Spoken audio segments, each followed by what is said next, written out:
রোজ রোজ ভাবি যে আলুর দম করব, কিন্তু রোজ রোজ তো আর আলুর দম করা হয় না। বিশেষ নিরামিষের দিনে আলুর দম আমাদের বাড়িতে হয়, তাও আবার রাতের বেলা। তো আলুর দমটা বিশেষ আলুর দম বলতে আজকে কাশ্মীরি আলুর দম করব। আলু প্রায় শেষ হয়ে যাচ্ছে। এই ছোটো লাল আলুগুলো আমাদের এখানে খুব পাওয়া যায়, দারুণ টেস্ট এই আলুগুলো। তো এই আলুর দম আজকে তোমাদের কাছে কাশ্মীরি আলুর দম বলে করে দেখাবো। সবাইকে ওয়েলকাম, সুস্বাগতম। সবাই দেখতে থাকো কিভাবে তৈরি করছি। পোস্ত, কাজু আর চালমগজ জলে ভিজতে দিয়ে দিলাম, আর সিটি দিয়ে একটা সিটি দিলেই এই আলুগুলো একদম সেদ্ধ হয়ে যায়। তো আলুগুলো চলে এসেছি বারান্দায় ছুলতে। তো আলুগুলোকে ছুলে নিব। ছোলা হয়ে গেল, চলে এলাম রান্নাঘরে। বন্ধুরা, কে কোথা থেকে দেখছো অবশ্যই কমেন্ট করে জানাবে। ভিডিওটা দেখে পছন্দ হলে লাইক করবে, শেয়ার করবে আর সাবস্ক্রাইব করে নেবে।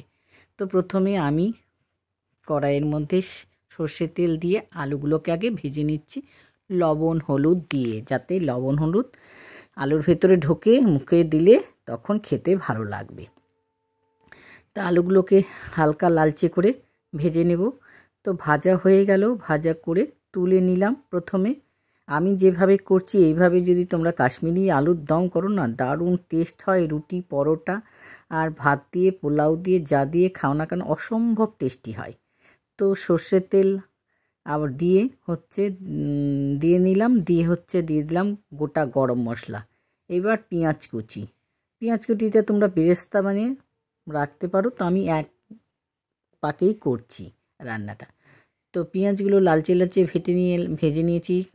কাঁচা লঙ্কা বাটা, আদা বাটা, রসুন বাটা, সব টমেটো পেস্ট সব করে রেখেছি একবারে। তো এবার রসুন বাটা দিয়ে দিলাম, আদা বাটা, কাঁচা লঙ্কা বাটা সব দিয়ে নিয়ে 2 চামচ করে আমার পরিমাণ মতন, আমি যতটা আলু, ওখানে 1 কিলো আলু আছে সেই হিসাবে মশলাগুলো নিলাম। আর টমেটো পিউরি সব মিক্সিতে পেস্ট করে রেখেছি, আর আদা কাঁচা লঙ্কা সব পেস্ট করে এইবার দিয়ে ভালো করে মশলাটা কষাবো। যতক্ষণ মশলার গা থেকে তেল ছাড়বে না, কাঁচা গন্ধটা দূর হচ্ছে না, ততক্ষণ কষাবো। এর মধ্যে দিয়ে দিলাম কাশ্মীরি লাল লঙ্কার গুঁড়ো। এই লাল লঙ্কার গুঁড়োটা হচ্ছে কালারের জন্য। লবণ পরিমাণ মতন লবণ দিবেন, স্বাদ অনুযায়ী লবণ দেবে, আর কালারের জন্য হলুদ দেবে। এটা বলে দিলাম। কাশ্মীরি আলুর দম মানে একটু কালার হবে, লালচে লালচে কালার, দেখতে ভালো লাগবে। তো আলুগুলো দিয়ে ভালো করে এবার কষাচ্ছি, বেশ সুন্দর করে কষাতে থাকবো। দিয়ে দিলাম ফ্যাটানো টক দই, একটু ঠান্ডা করে, ফ্রিজে থাকলে একটু ঠান্ডা করে ফেটিয়ে নেবে, টক দই দিবে। টক দিয়ে আবার খানিকক্ষণ একটু কষাবো। রান্না করতে কিন্তু সময় নেয় না। যদি মনে করে ইচ্ছে হয় খেতে, তোমরা কিন্তু 5 মিনিটের আগেই বানিয়ে নিতে পারবে।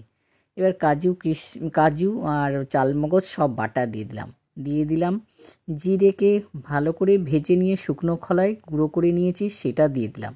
দিয়ে দেখো মশলা কিন্তু আমার কষানো হয়ে গেছে, মশলার গা থেকে তেলও ছেড়ে এসছে। এইবার দিয়ে দিলাম জল, যা মিক্সিতে বাটা জল, ধোয়া জল সব দিয়ে এবার ভালো করে নাড়িয়ে নিয়ে চাপা দিয়ে দেবো। ভিডিওটা কেমন লাগছে সবাই কিন্তু কমেন্ট করবে। দিয়ে দিলাম একটু লবণ আর চিনি আর গরম মশলা সব দিয়ে একদম চাপা দিয়ে দেবো। আমি গরম মশলা একটু কম করি। দিয়ে দিলাম মটরশুঁটি। আলু তো প্রায় সেদ্ধ, রান্না কিন্তু কমপ্লিট প্রায়। তো দেখো মটরশুঁটি দিয়ে মিনিট 2-1 বা 1 লাগবে সময়। তারপর একটু চাপা দিয়ে দিলাম। এবার চাপা খুলে নিয়ে ঘি দিয়ে দিলাম। পরিমাণ মতন ঘি দিয়ে ব্যাস রেডি, অলমোস্ট ডান বন্ধুরা, কাশ্মীরি আলুর দম। কালারটা কেমন লাগছে তোমাদের জানি না, তা আমার তো অপূর্ব সেন্ট, সুগন্ধি, আর ধনেপাতা আর কাসৌরি মেথি হাত দিয়ে একটু ডলে দিয়ে দিলাম।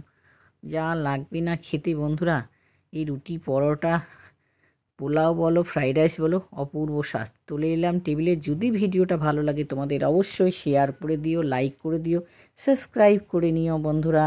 প্লিজ পাশে থেকো। তোমরা যদি পাশে না থাকো কি করে এগোবো। তো একটু গার্নিশিং করে দিলাম, একদম রেস্টুরেন্টের মতন দারুণ স্বাদ। বাই।